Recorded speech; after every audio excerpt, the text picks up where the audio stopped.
Screen share हुआ? Yes ma'am. Yes ma'am. ठीक है, हम लोग शुरू करते हैं अब सेटलमेंट ऑफ इंडस्ट्रियल डिस्प्यूट के लिए। कल हम लोगों ने देखा था कि 3 अलग अलग तरीके का मशीनरी है। एक को वॉलंटरी बोलते हैं, another one is state and central government या गवर्नमेंट मशीनरी, और जो अपने ही वॉलंटरी अपने साइट्स जा करके समय समय पे ऑडिट करती है फैक्ट्रीज का या फिर इंडस्ट्रीज या ऑर्गेनाइजेशन जाके, ताकि जो फैक्ट्रीज और जो लेबर लॉज है उससे रिलेटेड जितने भी एक्ट्स हैं उन सबको फॉलो किया जा रहा है या नहीं किया जा रहा है। एंड देन जुडिशरी या स्टैट्यूटरी को हम पढ़ेंगे आज। वर्क्स कमिटी एज पर इंडस्ट्रियल डिस्प्यूट एक्ट 1947, ये वर्क्स कमिटी वैसे, ये this is again not compulsory, वे आप वैसे इंडस्ट्री में वैसे ऑर्गेनाइजेशन में सेटअप कर सकते हैं जहाँ पे नंबर ऑफ एम्प्लॉयज 100 या अधिक है, वहां पे इसको सेटल करना जरूरी है। ठीक है ना। वर्क्स कमिटी का जो रिस्पॉन्सिबिलिटी है वो ये फाइंड आउट करना कि what are the reasons of frictions, जो भी फ्रिक्शंस है, जो भी डिस्प्यूट्स है, उसका बेसिक रीजन क्या है and how they can remove it. Is purely consultative body. Consultative का मतलब ये एडवाइजरी बॉडी है, इसके हाथ में इतनी ताकत नहीं है कि ये अपने दिए गए डिसीजन को इम्प्लीमेंट करवा दे। ये क्या कर सकती है, अधिक से अधिक कंसल्ट दे सकती है, मैनेजमेंट को भी एडवाइस कर सकती है और यूनियंस को भी एडवाइस कर सकती है। ये काम करती है just to break ice between the management and the employees. ठीक है ना। मैनेजमेंट और एम्प्लॉइज के बीच में आइस ब्रेकिंग करवाने का ये काम करती है, यानी बातचीत, नेगोशिएशन को शुरू करवाने का काम वर्क्स कमिटी का है। ठीक है ना। नॉर्मली कमिटी और क्या क्या करती है देख लेते हैं point wise. Greater participation to workers in day to day affairs, यानी वर्कर के डे टू डे अफेयर्स में इसका यह सहूलियत देता है, जो भी एडवाइस देना होता है, क्योंकि एडवाइजरी बॉडी ही है, ये एडवाइस ही दे सकता है, तो सजेशंस एडवाइस देते हैं। ensures close mutual interaction between labor and management, यानी कि it ensures that there should be a proper और बिना किसी गैप का जो कम्युनिकेशन होता है, that may takes place without any gap between the labor and management. It generates or try to create a cordial relationship or atmosphere through negotiations between the parties and then strengthen the spirit of voluntary settlement। यानी मैंने कहा था ना कि IR का basic क्या है, dispute ना हो, और अगर होता है तो mutually voluntarily between the parties वो कैसे सेटल हो जाए, ये स्ट्रेंथन करने की कोशिश वर्क कमिटी की भी है। Work committee number of issues का जो इश्यूज है वो वर्क कमिटी के स्कोप के अंदर आता है, जैसे कि वेजेस से related different type of benefits हो गया, बोनस हो गया, वर्किंग आवर हो गया, हॉलीडे हो गया, कंडीशंस ऑफ एम्प्लॉयमेंट हो गया, वेलफेयर मेजर्स आप क्या क्या दे रहे हैं एम्प्लॉयज को, उसको इंश्योर करने का तरीका हो गया।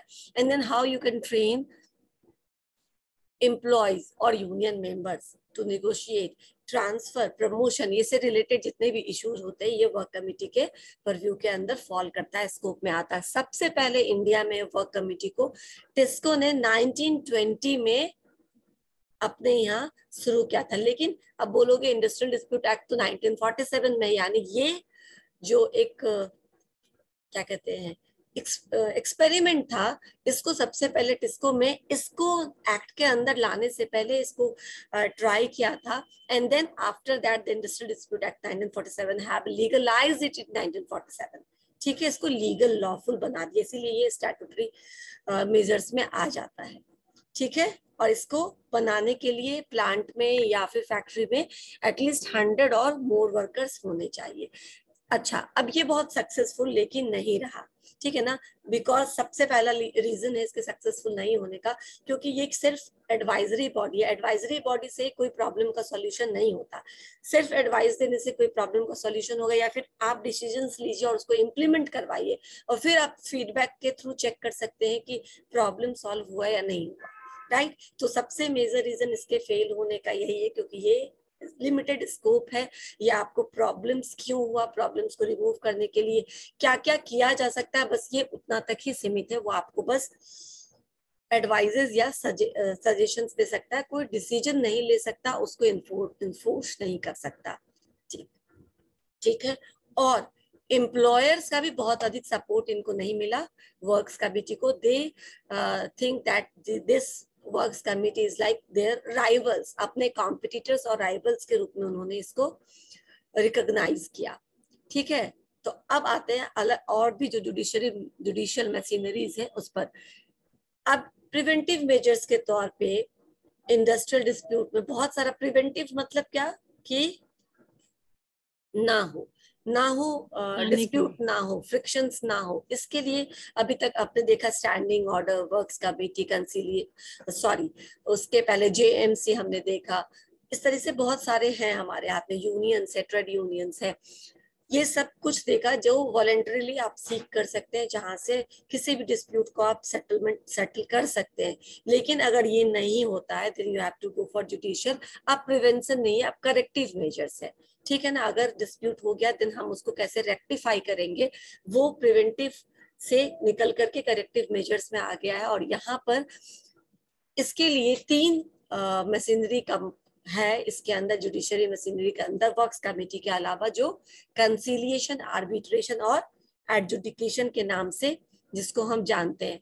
Conciliation, again conciliation first step है. ठीक है ना, अगर आप जुडिशरी या स्टैट्यूटरी बॉडी के थ्रू भी कराना चाहते हैं. अब यहाँ पर क्या हो गया, म्यूचुअल टॉक खत्म हो गया. अब बाईपार्टाइट जो भी था वो ओवर हो चुका है. अब एवरी स्टेप ट्राईपार्टाइट है, यानी कि कोई ना कोई आपको बाहरी इंसान मिलेगा, है ना, जो इस डिस्प्यूट को सेटल कराने के लिए बीच में जो एक, किसका नाम बोलूं मैं, पंचो जैसा, जज जैसा काम करेगा. ठीक है ना, जो मिलाएगा और बातचीत को फैसिलिटेट करेगा और डिसीजंस लेगा और डिसीजन को इम्प्लीमेंट भी करवाने का राइट होता है. सबसे पहला है कंसिलिएशन ऑफिसर. कंसिलिएशन को मीडिएशन भी बोलते हैं. मीडिएशन यानी मिडिल मैन के थ्रू किसी प्रॉब्लम को सेटल करना. इसमें थर्ड पार्टी इंटरवेंशन होना अब यहाँ से शुरू हो गया.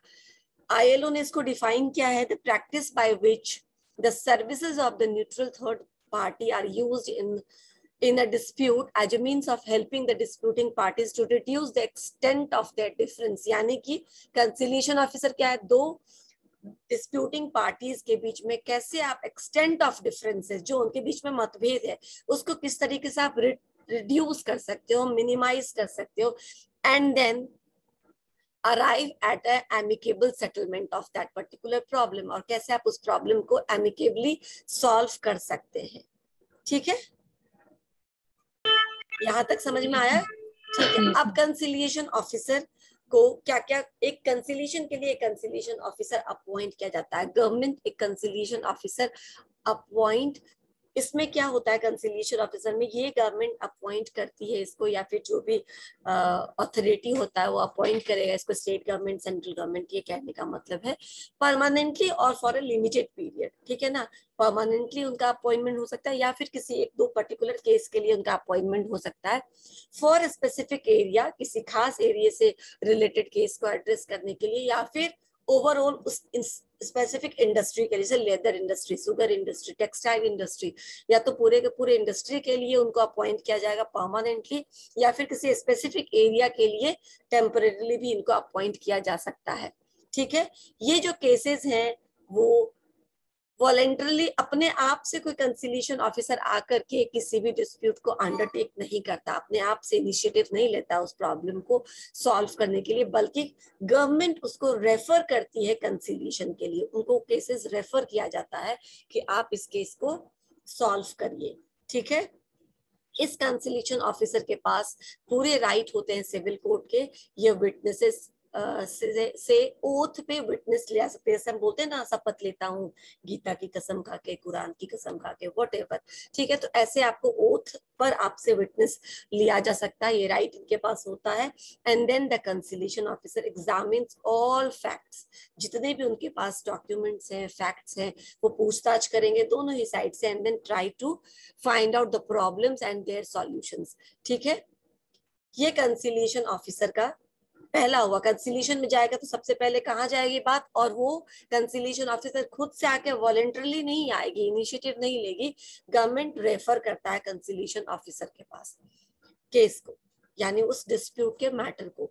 देन बोर्ड ऑफ कंसिलिएशन, अगर कंसिलिएशन ऑफिसर ने 14 दिन के अंदर अपना जजमेंट नहीं दे दिया, these are the important things जिसको मैंने हाईलाइट कर दिया है, क्योंकि ऑब्जेक्टिव्स में आ सकता है कि कंसिलिएशन ऑफिसर को ऑर्डर देने के लिए कितना दिन दिया जाता है। तो विद इन 14 डेज, अगर 14 डेज में ऑर्डर नहीं दिया कंसिलिएशन ऑफिसर में, देन जो कंसिलिएशन का ही नेक्स्ट स्टेप है वो है board of conciliation. Board of conciliation में एक कौन होता है, चेयरमैन, उस बोर्ड का एक चेयरमैन होता है, एंड देन 2 to 4 पर्सन जो एडहॉक बेसिस पर होते हैं असिस्ट करने के लिए अलोंग विद द चेयरमैन। ये जो 2 से 4 लोग होते हैं ये नॉमिनेटेड होते हैं by the parties, disputing parties, यानी एम्प्लॉयर एंड एम्प्लॉयज अपने अपने साइड से 2 या 4 लोगों को अपॉइंट कर सकता है कंसिलिएशन, बोर्ड ऑफ कंसिलिएशन में चेयरमैन के साथ साथ। ठीक है? Yes ma'am. ठीक है, ये चेयरमैन के साथ साथ अपॉइंट करने का मतलब हो गया। अगेन ये ट्राईपार्टाइट हो गया, इसमें एम्प्लॉयर के भी रिप्रेजेंटेटिव है, एम्प्लॉयज के भी रिप्रेजेंटेटिव है, गवर्नमेंट के भी रिप्रेजेंटेटिव है as a chairman of board of conciliation. ठीक है, अब इसके पास इसका भी जितना प्रोसीजर होता है सेम होता है, कंसिलिएशन ऑफिसर जैसा ये वैसे ही काम करता है। इसके पास रेफर किया जाता है केस को, ये सारे डॉक्यूमेंट को चेक करता है। उसके बाद लेकिन इनके पास जो टाइम स्पान है वो उनसे अधिक है, इनको 2 महीने का यानी 60 डेज का टाइम दिया जाता है। विद इन 60 डेज और 2 मंथ्स इनको अपना डिसीजन सबमिट करना होता है, किसके पास, कोर्ट के पास।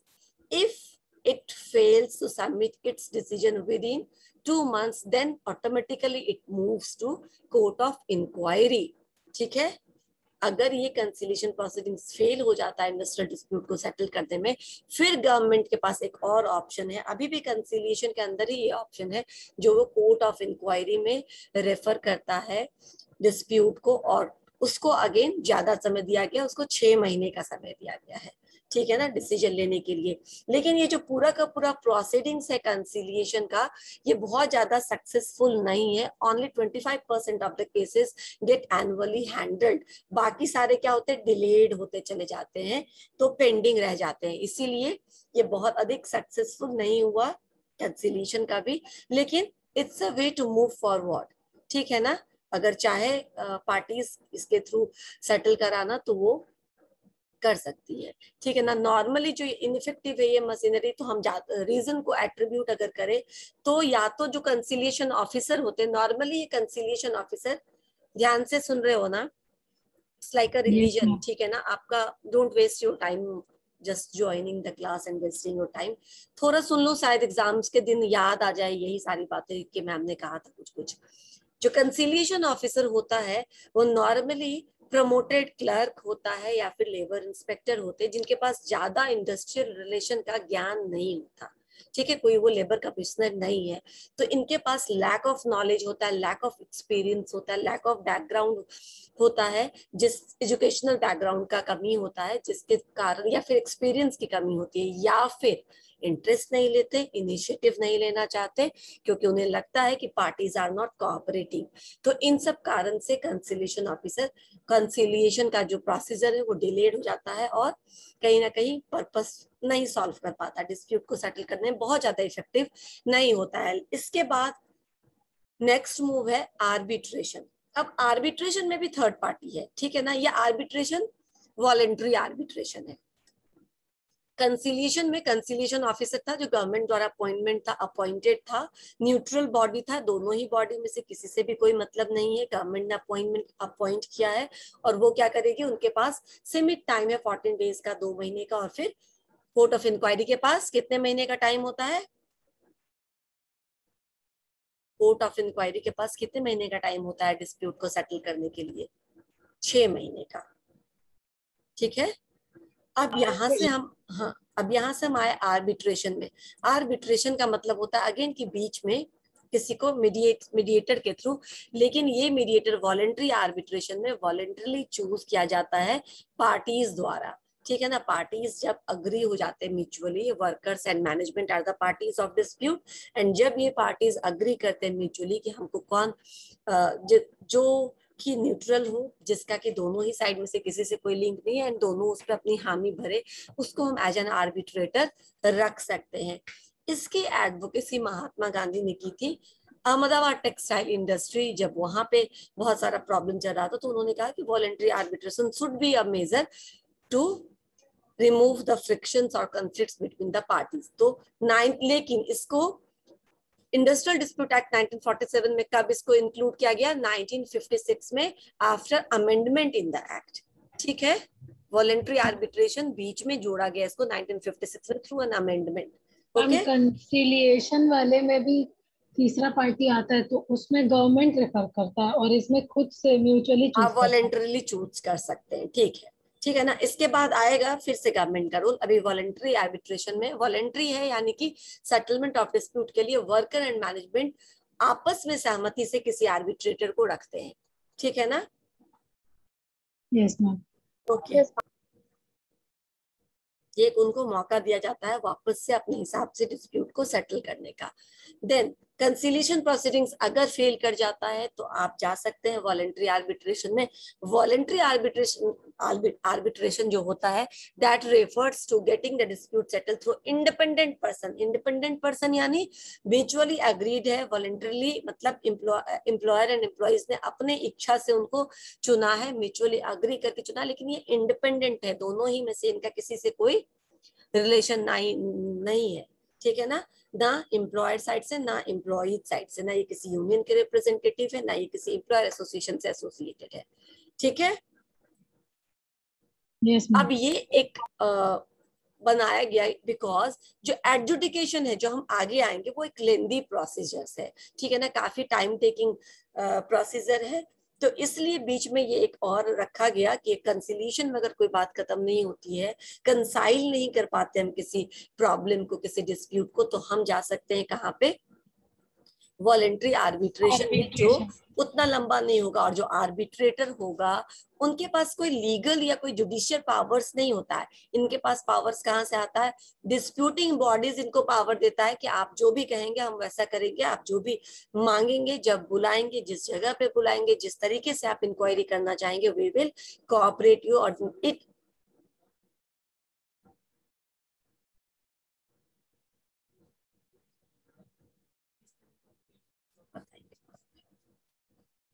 ठीक है, तो हाँ, वापस से आती हूँ। तो ये जो उनके पास कोई वेस्टेड पावर नहीं होता गवर्नमेंट साइड से, उनको ये पावर मिलता है डिस्प्यूटिंग पार्टी से जो अग्री करते हैं, उनको वेस्ट करते हैं, उनको देते हैं पावर कि आप जिस तरीके से करेंगे विल कोऑपरेट यू और आपके डिसीजंस को हम मानेंगे। ठीक है? अब ये आर्बिट्रेटर जो है ये अपने डिसीजंस को, अपने अवार्ड को गवर्नमेंट के पास 30 दिनों के अंदर सबमिट करती है। जैसे कि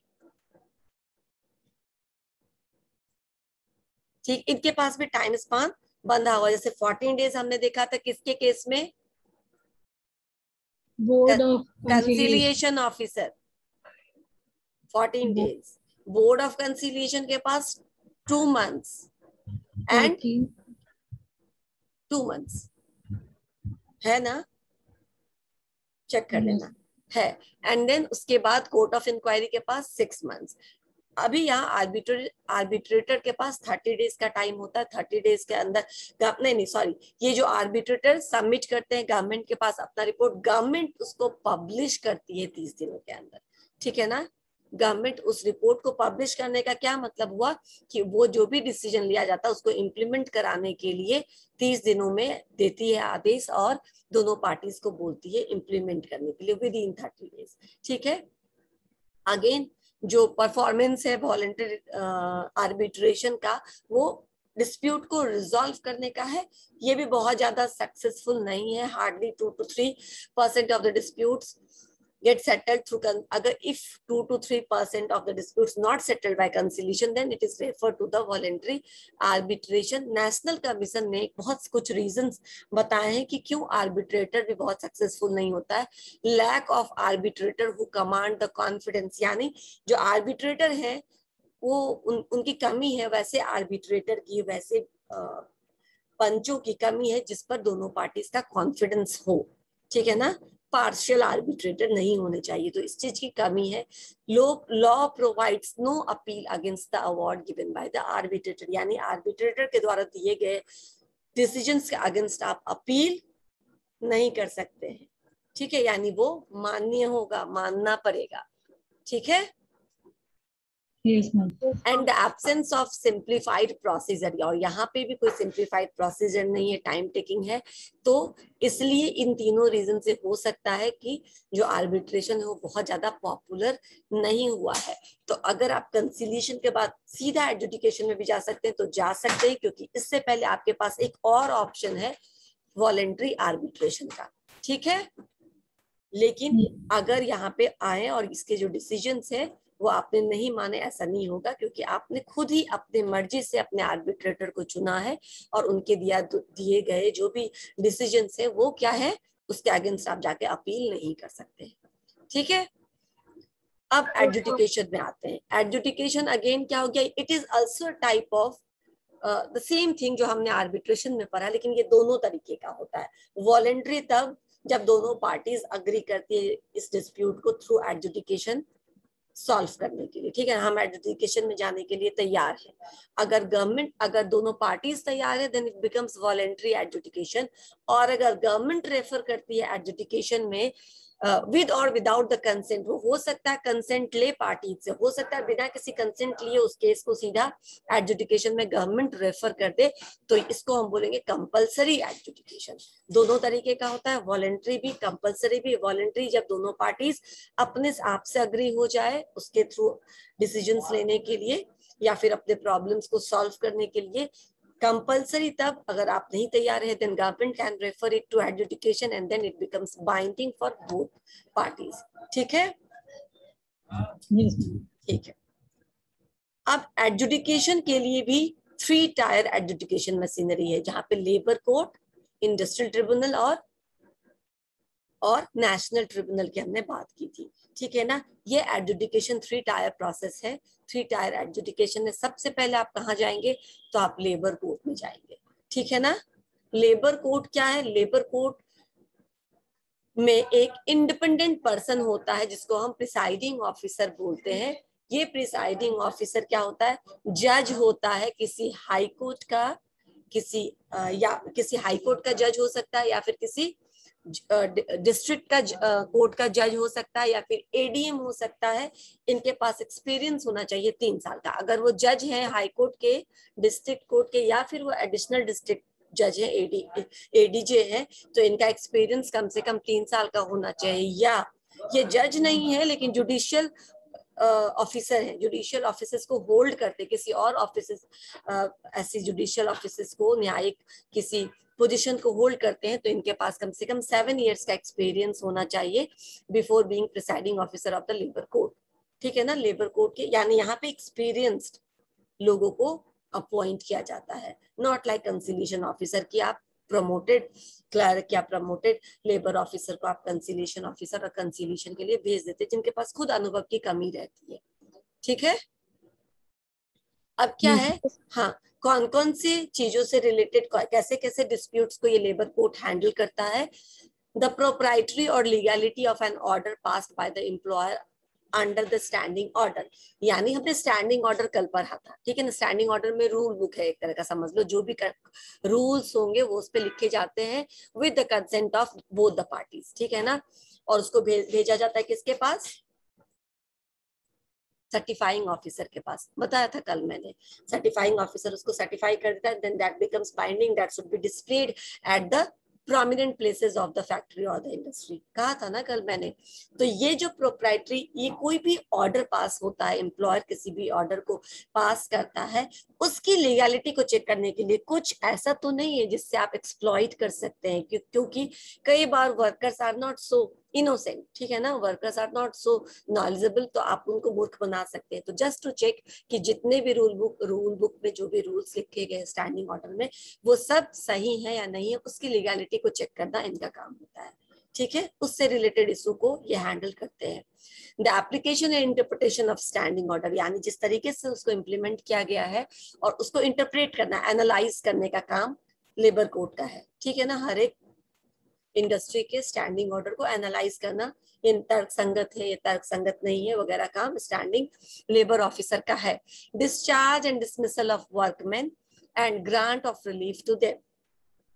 अगर किसी कारण से आपने उनको सर्विसेज से निकाल दिया है, डिस्चार्ज कर दिया या फिर डिसमिस कर दिया है, और या फिर किसी को रिलीफ दिया है, ठीक है ना, यानी कि किसी को नहीं निकाला है, कुछ छोटी मोटी सजा दे करके आपने उनको रिलीफ दिया है, उसको चेक करना कि क्या वो गलती रिलीफ करने लायक थी, ठीक है, क्या वैसे प्रॉब्लम्स को हम इग्नोर कर सकते हैं, या फिर ये किसी अनड्यू एडवांटेज को लेने के लिए किया गया है, राइट या फिर अगर आपने डिस्चार्ज या डिसमिसल किया गया तो क्या ये तर्क संगत है, या बहुत छोटे से गलती के लिए आपने बहुत बड़ा स्टेप लिया, राइट ऐसे प्रॉब्लम्स हो गए तो आप लेबर कोर्ट में जा सकते हैं।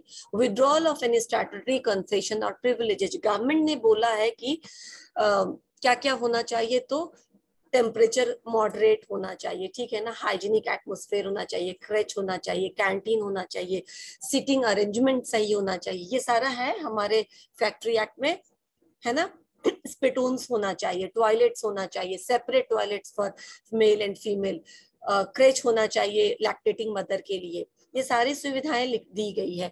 आप क्या उस सुविधाओं में से कोई ऐसी चीजें हैं जिसको नहीं प्रोवाइड करा रहे हैं, पीएफ है, ईएसआई है, ये सब चीजों का प्रोविजन आपके यहाँ है या नहीं, आप उसको नहीं इम्प्लीमेंट करें, इन सब चीजों को चेक करने के लिए भी अगर आपने ऐसे किसी भी सुविधा को विड्रॉ किया है तो कोर्ट, आप ऐसे में एम्प्लॉय लेबर कोर्ट जा सकती है जस्टिस के लिए, ठीक है, समझ में आया ये सब चीजों का मतलब। Yes ma'am. Yes ma'am.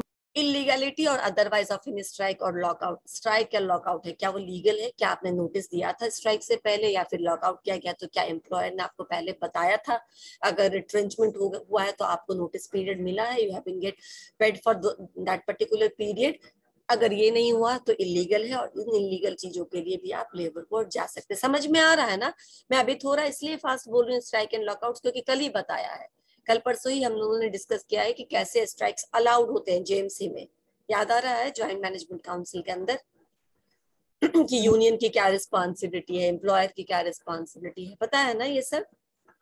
Yes ma'am. All matters not specified in the third schedule of Industrial Dispute Act, it deals with the jurisdiction of industrial dispute, यानी कि वो सारे चीजें, all matters not specified in the third schedule of Industrial Dispute, वैसे सारी चीजें जो third schedule industrial dispute act का ना शेड्यूल है, first schedule, second schedule, third schedule, जिसमें क्या क्या फॉल करता है, कौन कौन से केसेस लेबर कोर्ट में जाएंगे, कौन कौन से केसेस इंडस्ट्रियल ट्रिब्यूनल में जाएंगे, ये सब स्पेसिफाइड है। तो सारे चीजें जो थर्ड शेड्यूल में मेंशन नहीं है, क्योंकि जो चीजें थर्ड शेड्यूल में मेंशन है वो कहाँ जाना होता है, इंडस्ट्रियल ट्रिब्यूनल में जाना होता है, ठीक है। तो बस वैसे सारी चीजें जो थर्ड शेड्यूल में मेंशन नहीं है इंडस्ट्रियल डिस्प्यूट एक्ट के, उन सब पर वो सब लेबर कोर्ट के परव्यू में आता है। हो गया, समझ में आया ये। Yes ma'am. अब industrial tribunal, industrial tribunal labour court के आगे का है, इसका जो एरिया है, इसका जो वो है स्कोप है वो ज्यादा बड़ा है लेबर कोर्ट की अपेक्षा। यहाँ पे असिस्टेंट भी मिलते हैं प्रिसाइडिंग ऑफिसर को, प्रिसाइडिंग ऑफिसर सेम है, this is also one man ad hoc body, यानी यहाँ पे भी एडॉक बॉडी कौन है, प्रिसाइडिंग ऑफिसर, ये जो गवर्नमेंट ने अपॉइंटमेंट किया है, लेकिन चूंकि इनका स्कोप वाइडर है इसीलिए गवर्नमेंट में अपॉइंट टू एसेसर्स मतलब जो उनको असिस्ट करेंगे प्रिसाइडिंग ऑफिसर को केस की कार्रवाई में, डॉक्यूमेंट्स को रीड करने में, आगे बढ़ाने में, वो प्रिसाइडिंग ऑफिसर्स को ये हेल्प मिलता है through by appointing two assessors in the industrial tribunal, ठीक है। अब यहाँ पे कैसे मैटर्स डिस्कस होते हैं अलग है, देख लो कौन कौन से wage related matters, mode of payment क्या है आपका, कंपनसेशन एंड अलाउंसेस से रिलेटेड जो भी डिस्प्यूट्स होते हैं वो यहाँ पे आएंगे, वर्किंग आवर्स, हॉलीडेज, इससे leave, attendance, bonus, profit sharing, provident fund, gratuity, इससे रिलेटेड जो भी प्रॉब्लम्स है वो यहाँ आ सकते हैं। शिफ्ट में अगर वर्क कर रहा है कोई, तो शिफ्ट कितना दिन का होना चाहिए, कितना ज्यादा आप ओवर टाइम कर सकते हैं, इससे ज्यादा ओवर टाइम नहीं लिया जाना चाहिए, उसके बाद आपको चेंज कर देना चाहिए। ये सारी चीजें जो है ना, रूल ऑफ डिसिप्लिन, डिसिप्लिन को अगर किसी ने अनदेखा किया एम्प्लॉयर और एम्प्लॉइज, तो उससे रिलेटेड प्रॉब्लम्स को आप लेके जा सकते हैं। रैशनलाइजेशन, रैशनलाइजेशन मैंने आपको कल बताया था, आप लोगों ने 2-3 जगह पढ़ा होगा रैशनलाइजेशन अब तक के बीबीए के सफर में। मैंने कल भी समझाया था रैशनलाइजेशन को बहुत छोटे से। अब तुम लोग बताओ कि रैशनलाइजेशन किसको बोलते हैं। बस ऐसे ही, जो जितनी आपकी समझ है, मुझे कुछ रटा रटाया आंसर नहीं चाहिए, जो जितनी आपकी समझ है उसके हिसाब से मुझे बता दीजिए कि रैशनलाइजेशन क्या है। मैम उसका एग्जांपल मर्जर हो सकता है। बिल्कुल हो सकता है। रैशनलाइजेशन जब इंडस्ट्री के बहुत सारे प्लेयर्स अपने बेनिफिट के लिए या फिर किसी सिक इंडस्ट्री को सर्वाइवल के लिए मिलते हैं, ठीक है ना, तो उसको हम रैशनलाइजेशन बोल सकते हैं। लेकिन ये रैशनलाइजेशन क्या है, ये रैशनलाइजेशन, अब देखो बहुत, एक आप लोगों ने कार्टेल भी पढ़ा होगा, कार्टेल, कार्टेल फॉर्मेशन, जो नॉर्मली ऑयल इंडस्ट्री में ओपेक जिसको मना करता है कि नहीं। कार्टेल क्या होता है कि आपने क्या की, मिली जुली मिला जुला एक होता है कार्टेल, ऐसे भी बहुत कुछ है। ये कार्टेल भी एक रैशनलाइजेशन तरीका है, लेकिन वो सही तरीका नहीं है, ठीक है ना। ऑलिगोपोली ये भी एक तरीका है, मोनोपोली ये भी एक तरीका कि ठीक है, इस कोई भी मत आओ इस इंडस्ट्री में, सब मेरे साथ मेरे छत्र छाया में आ जाओ, ठीक है ना, और हम लोग मिलजुल करके मोनोपोली करेंगे इस प्रोडक्ट का, और जो मनचाहा रेट होगा उस रेट पर बेचेंगे, राइट। तो रैशनलाइजेशन अगर सही चीजों के लिए हो रहा है देन इट्स ओके, क्योंकि rational is a good term, ठीक है ना। विवेकपूर्ण अगर आपने बिजनेस को किसी के सिक इंडस्ट्री को बचाने के लिए, सर्वाइवल के लिए ये सब किया है तो इट्स ओके, ठीक है ना। अगर आपको बिजली से बेनिफिट हो रहा है और उस बेनिफिट से सोसाइटी को भी बेनिफिट हो रहा है देन ये अच्छी बात है, ठीक है ना। लेकिन आपस में एक ही इंडस्ट्री के बहुत सारे प्लेयर मिल करके ऐसा कुछ करे कि मोनोपोलिस्टिक मार्केट क्रिएट कर दे, या फिर दाम फिक्स कर दे कि हम इस एरिया में, तुम इस एरिया में, तुम इस एरिया में, और ये हमारा दाम फिक्स है, इससे नीचे कोई मत करना। इससे क्या होगा, कस्टमर्स बिकम सफरर। तो इस तरीके का अगर रैशनलाइजेशन है तो आप उससे रिलेटेड केस भी ले जा सकते हैं इंडस्ट्रियल ट्रिब्यूनल में। समझ में आया, क्योंकि कुछ चीजें हैं जो लॉफुल नहीं है, जैसे मैंने कार्टेल बोला, दिस इज नॉट लॉफुल, ठीक है। रिट्रेंचमेंट बता ही चुकी हूँ मैं। रिट्रेंचमेंट अगर नोटिस पीरियड नहीं दिया है आपने और अचानक से आप रिट्रेंच कर रहे हैं, कटौती कर रहे हैं, तो वो गलत है। एनी अदर मैटर्स दैट में be prescribed in third schedule में, इसके अलावा अगर कोई और भी मैटर है तो वो भी इसके अंदर से डिस्कस किया जा सकता है, ठीक है। नेशनल ट्रिब्यूनल्स, एंड फाइनली जो इसका सबसे अपेक्स बॉडी है इस इंडस्ट्रियल प्रोसेस का एडजुडिकेशन का, वो है नेशनल ट्रिब्यूनल, ठीक है। यहाँ पे नेशनल ट्रिब्यूनल में वैसे केसेस को गवर्नमेंट रेफर करती है जो एक से, मतलब हो सकता है वो एक से अधिक स्टेट के सेम इंडस्ट्री को इम्पैक्ट उसका पड़े, ठीक है ना। अगर कोई ऐसा डिस्प्यूट है, अगर कोई ऐसा फ्रिक्शन है या केस है जो नेशनल इंपॉर्टेंस का हो जाए, ठीक है ना, नेशनल लेवल का हो जाए, जो सिर्फ एक स्टेट के फैक्ट्री को, इंडस्ट्री को या कोई अफेक्ट ना करे, बल्कि ओवरऑल नेशन वाइज बहुत सारे और भी स्टेट्स हैं जिसमें ये सेम इंडस्ट्री और उसको भी वो इम्पैक्ट पहुंचा रहा है, उसको भी निगेटिवली एडवर्सली अफेक्ट कर रहा है, ऐसे चीजों को नेशनल ट्रिब्यूनल में रेफर करते हैं, ठीक है ना। जो नेशनल इंपॉर्टेंस का हो, जो एक से अधिक स्टेट के इंडस्ट्रीज को का जिस पर एडवर्स इफेक्ट पड़ता हो, ठीक है। अगेन एडजुडिकेशन का ये भी जो है, एडजुडिकेशन मेन क्या है कि employer and unions use adjudication as a primary measures of resolving dispute, ठीक है ना। प्राइमरी मेजर है रिजॉल्विंग डिस्प्यूट करने का adjudication. About 90 to 95% of the disputes are referred to adjudication machinery on an average annually. साल में 90 से 95% तक जो डिस्प्यूट्स होते हैं वो एडजुडिकेशन में जाते हैं। लेकिन चूंकि बहुत सारा केसेस यहाँ हो जाता है तो यहाँ भी प्रोसीजर जो है वो डिलेड होता है। और नॉर्मली ऐसा मानना है कि एडजुडिकेशन, हाँ, नॉर्मली एडजुडिकेशन में जो भी अवार्ड्स होते हैं बहुत ज्यादा ये वर्कर्स के लिए फेथफुल नहीं रहा है, क्योंकि देखा गया कि बहुत सारे जो क्या कहते हैं उसको, डिसीजंस है that goes in favour of employers, ठीक है ना, मैनेजमेंट के फेवर में चल जाते, तो इनके ऑनेस्टी पे डाउट होता है, इन पर फेथ नहीं करते हैं वर्कर्स, और इसीलिए वो वहां नहीं जा सकते। समय भी लंबा है, कम से कम 6 से 12 महीना लगता है, उसमें भी ये 25% तक केसेस सॉल्व कर पाते हैं। उसके अलावा जितने भी केसेस रेफर किए जाते हैं वो पेंडिंग रह जाता है। तो एक तरीके का इनकम्प्लीट एब्रप्ट जो इनकम्प्लीट है, ठीक है। कई बार इसको टाइमली इम्प्लीमेंट नहीं किया जाता, जो डिसीजन से उसको एम्प्लॉयर इम्प्लीमेंट करने में टाइम लगा देता है। तो भी जो कहते हैं ना, justice delayed is justice denied. हाँ, अगर आप लेट से जस्टिस देते हैं या लेट से इम्प्लीमेंट करते हैं डिसीजन को, तो वो भी ऑलमोस्ट वैसा ही है जैसा कि आपने जस्टिस नहीं दिया के बराबर, राइट। तो इसीलिए एडजुडिकेशन पे भी बहुत ज्यादा फेथ नहीं है, बट हमारे पास स्टैट्यूटरी मेजर्स के रूप में यही 3 टायर रिजोल्यूशन मशीनरी है, जिससे हम कॉन्फ्लिक्ट को रिजॉल्व कर सकते हैं। ठीक है, और कुछ पूछना है?